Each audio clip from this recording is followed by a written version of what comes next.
a aparência de força e a divisão do reino de Israel.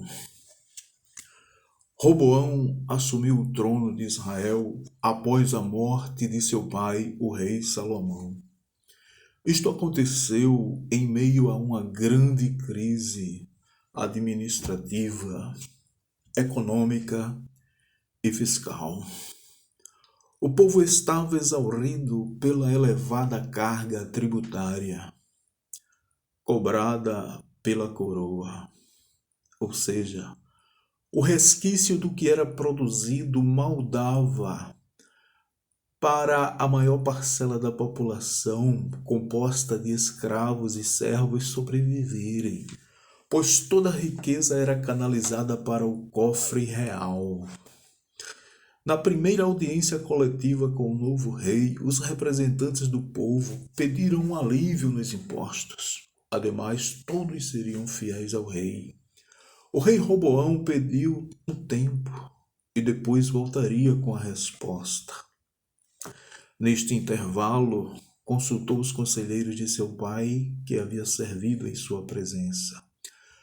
A uma única voz eles disseram que se o rei atendesse o povo, desfrutaria de sua lealdade e dedicação. É possível que Reoboão visse aquele conselho já prescrito. Poderia já ter sido rejeitado lá atrás, e se seu pai acertou sem ele, agora não seria diferente. O novo rei resolveu se aconselhar com os jovens da sua geração, ou seja, aqueles que cresceram com ele.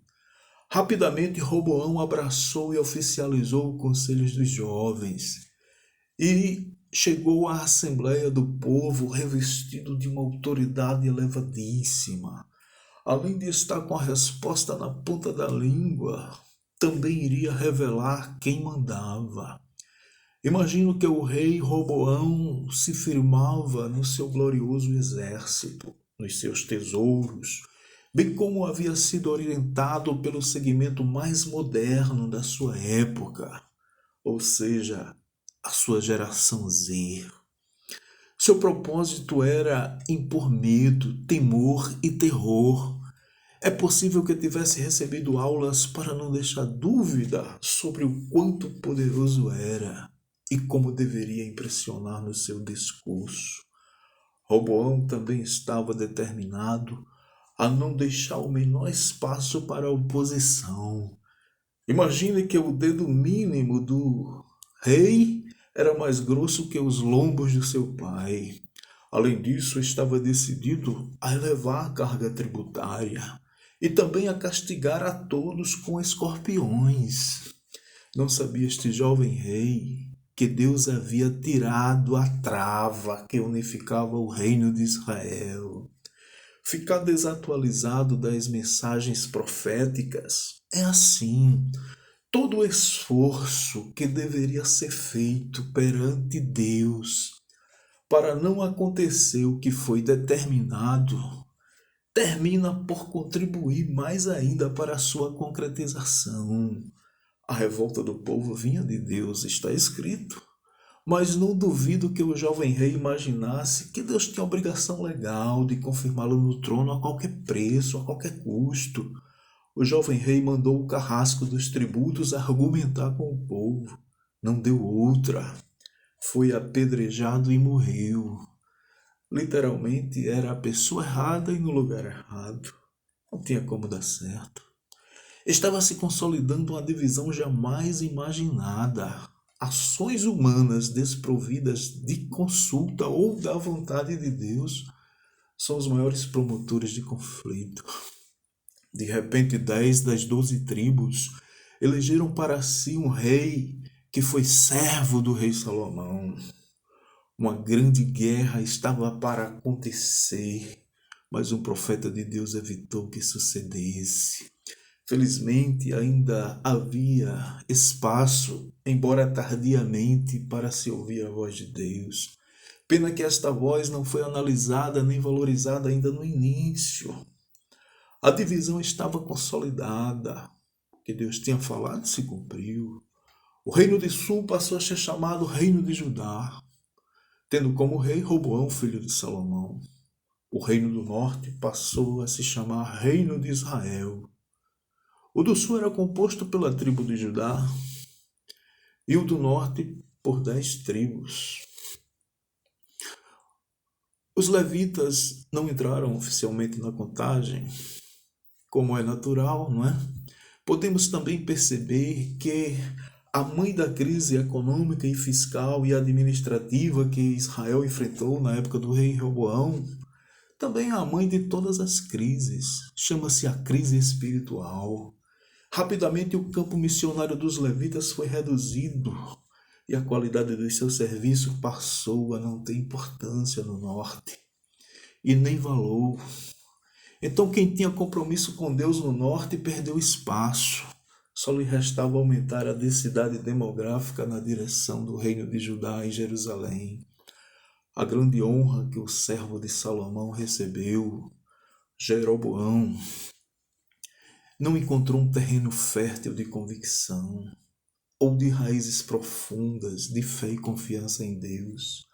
A miopia espiritual do rei Jeroboão levou a ver obstáculos onde não havia, pois em pouco tempo ele jogou no lixo a confiança nas promessas de Deus, preferindo assim prender o povo em volta de si, promovendo a simulação espiritual.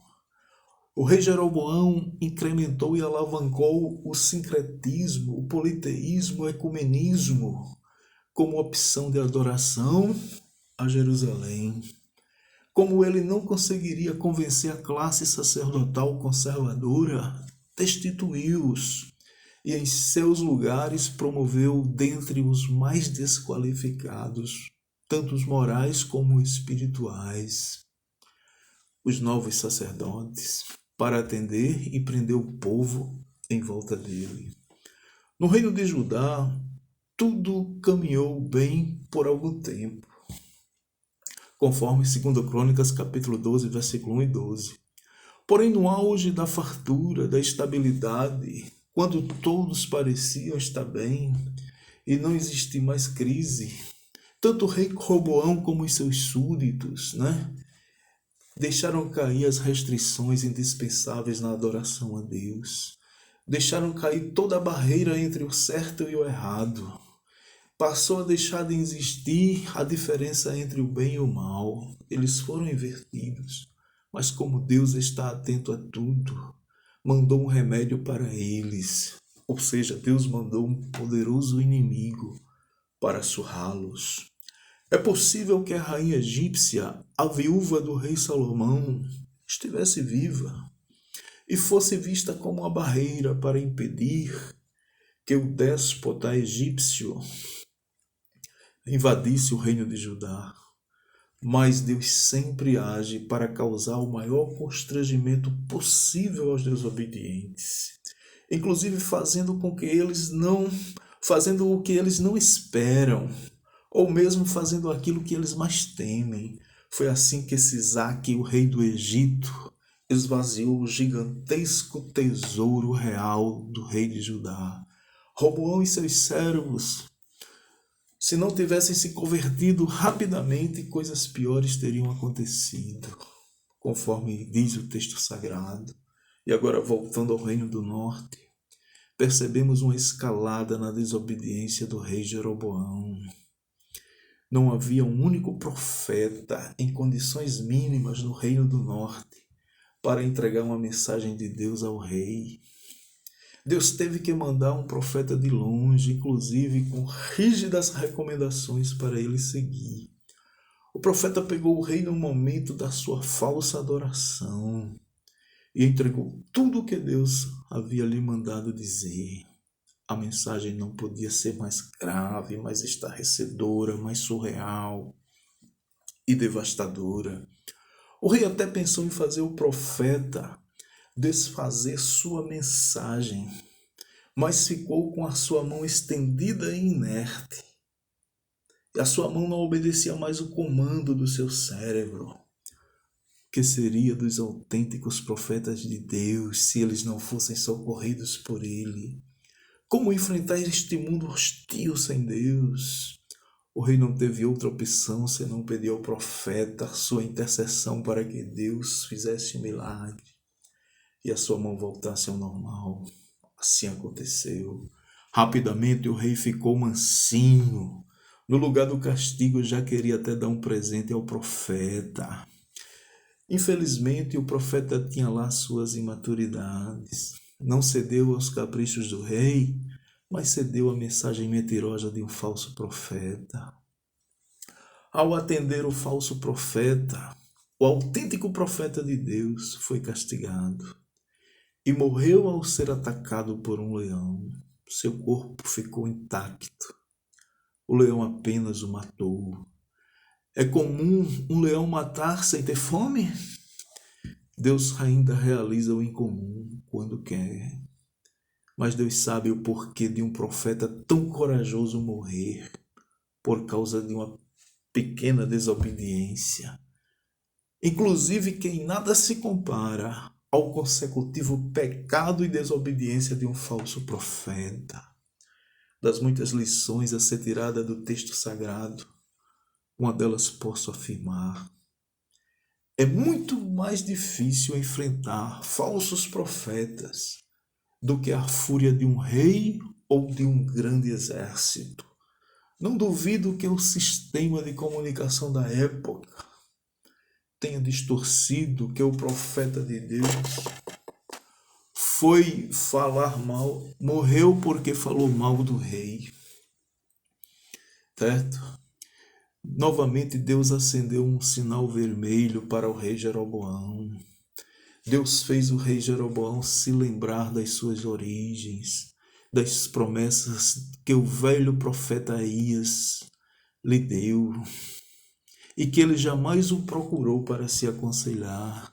Deus sabe tocar no lugar certo, no ponto fraco e vulnerável e sensível de qualquer um.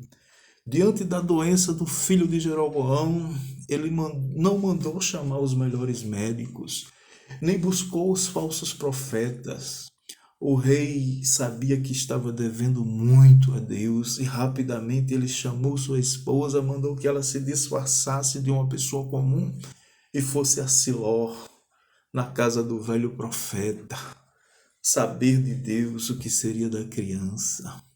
O rei Jeroboão caiu na fraqueza de enganar pessoas e a Deus, não é? A sua esposa tinha que se disfarçar e não aparentar ser a rainha. Não podia portar trajes glamourosos. O velho profeta Aías já estava cego, mas Deus atualizou o profeta nos mínimos detalhes.